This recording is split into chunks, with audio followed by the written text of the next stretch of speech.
नाज़रीन, हालिया बारिशी स्पेल जो है इंतहाई शदीद किस्म का है, इंतहाई गैर मामूली बारिशें बरसा रहा है। हम जनूबी पंजाब की बात करते हैं तो यहाँ पर भी मतलब कल से सेकंड टाइम से जो बारिशों का सिलसिला है वो जारी है। रात गए कुछ रुका था लेकिन सुबह के वक्त भी जारी है। आप भी मुख्तलिफ इलाकों में बारिश हो रही है। ये अपर पंजाब वस्ती पंजाब के भी मुख्तलिफ इलाकों में है और सिंध भर के अक्सर इलाकों में मतलब बारिश हो रही है। बलूचिस्तान के मुख्तलिफ इलाकों में, खैबर पख्तूनख्वा, आज़ाद कश्मीर, गिलगित बल्तिस्तान, तो कुल मिलाकर जो एनडीएमए ने कहा उसके मुताबिक ये चारों सूबों आज़ाद कश्मीर, गिलगित बल्तिस्तान में बारिश है। और 31 अगस्त तक तो पीडीएम में पंजाब भी कह चुका है, एनडीएमए भी कह चुका है कि अगले 3-4 रोज़ बारिशों का सिलसिला जारी रहेगा। क्योंकि इंडियन मेट्रोलॉजिकल डिपार्टमेंट की वेबसाइट पर या उनके जो वहाँ पे ज़राए हैं उनसे खबर यह है कि गुजरात में अगले 2-3 रोज़ ये बारिशों का सिलसिला रहेगा। भारतीय गुजरात की बात कर रहा हूँ, राजस्थान में भी रहेगा और हिमाचल प्रदेश में येलो अलर्ट जारी हुआ है और भारतीय पंजाब में भी बारिश है। तो मतलब ये एक वसी व अरीज़ इलाके पर मुहित जो है सिलसिला है।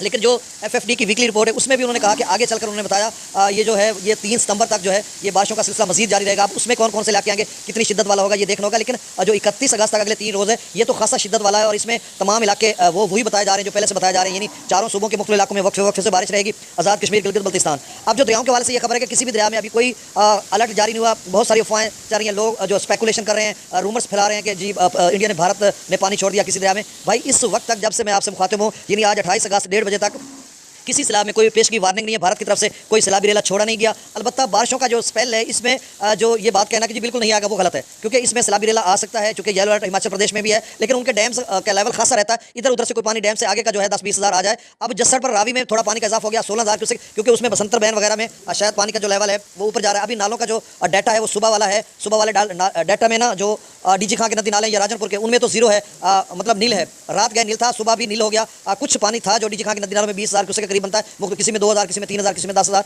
लेकिन बाद का जो डाटा आया उसमें सारों में नीला है। लेकिन अब डाटा आएगा नदी नालों का वो 2 बजे 2:30 बजे के करीब पीडीएम में पंजाब जारी करेगा, उसमें नदी नालों का डिटेल आएगी। हो सकता है जब मैं ये वीडियो बना रहा हूँ तो किसी नदी नाले भी भर चुके हों, मुझे नहीं इल्म। जब वो बताएंगे तो मैं आपको अपडेट कर दूंगा। दूसरा जो है यानी सतलुज ब्यास की बात कर रहा हूँ, रावी में थोड़ा पानी है, उसके नदी नाले भी बिफरे हुए हैं। चनाब में भी शायद नदी नाले बिफर चुके हैं। अभी कोई वो डाटा नया आएगा तो पता चलेगा। पीछे से कोई इतला नहीं है कि भारत की तरफ से कोई पानी छोड़ दिया गया, ऐसी कोई इतला नहीं है। अभी मराला बहुत कम लेवल पे जा चुका है। जेलम में भी कोई सैलाब का फिलहाल खतरा नहीं है, क्योंकि उसका डैम भरेगा तो कुछ आगे आएगा ना। सिंध में थोड़ा खतरा, क्योंकि तरबेला डैम से जो खराज है वो 2.5 लाख से ज्यादा किया जा रहा है, निचले दर्जे का सैलाब है। और पीछे GLOF यानी ग्लेशियर लैक आउट ब्रस्ट का भी खतरा है और बारिशें भी हो रही हैं। तो इसमें कोई सूरत हाल बन सकती है, या जो काबुल दरिया उसमें इस तरह की सूरत हाल। बाकी दरियाओं का जो डाटा है वो मैं आपसे शेयर कर देता हूँ। और दूसरा जो रावी और चनाब के नदी नाले हैं उनका भी जब डाटा आएगा तो मैं आपसे शेयर कर दूंगा। बाकी जो मुशर्रफ बंद है रुझान के साथ, या हमजा या मुशर्रफ मेरे ख्याल में गालबन उसको कहते हैं, उसमें अभी 1 घंटा कबल जो इरिगेशन डिपार्टमेंट मुल्तान ने एक वीडियो लाई, उनका आप जाएं फेसबुक पेज पे, इरिगेशन डिपार्टमेंट मुल्तान ये लिखें, वो उनका पेज निकल आएगा। उसमें वो लेटेस्ट अपडेट लगाते रहते हैं रुझान बंद की। तो अब उन्होंने जो लेटेस्ट वीडियो लगाई उसमें शापर साथ लगे हुए हैं बंद के,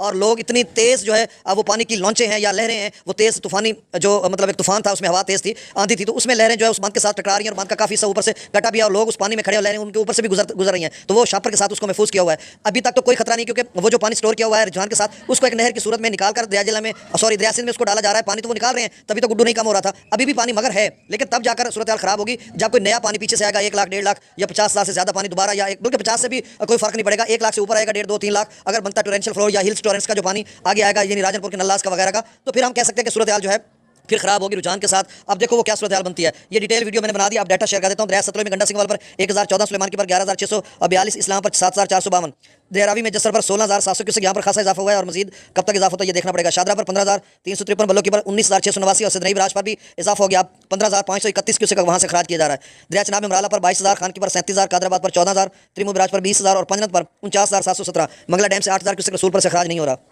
सिंध में स्कर्दू पर 1,20,000, पी ब्रिज पर 1,51,000, बिशाम पर 1,64,000, तरबेला डैम से जो खराज किया जा रहा है वो 1,55,000, काबुल दरिया में 34,200 क्यूसेक, कालाबाग पर 2,36,305, चश्मा पर 1,90,000 क्यूसेक, तौसा बिराज पर 1,63,532, गुड्डू पर 2,61,115 क्यूसेक। अब गुड्डू इंशाल्लाह मजीद कम होगा, क्योंकि 50,000 पंजाब का पानी है और तौसा का 1,63,000, तो इनको मिलाएं 2,10,15,20 यानी 2,20,30 तक गुड्डू आएगा, इससे मजीद कम नहीं होगा। अभी 2,61,000 पे है, सक्कर 3,07,000 पे, यहाँ पर भी लेवल कम हो रहा है। कोटरी 3,20,801 क्यूसेक पे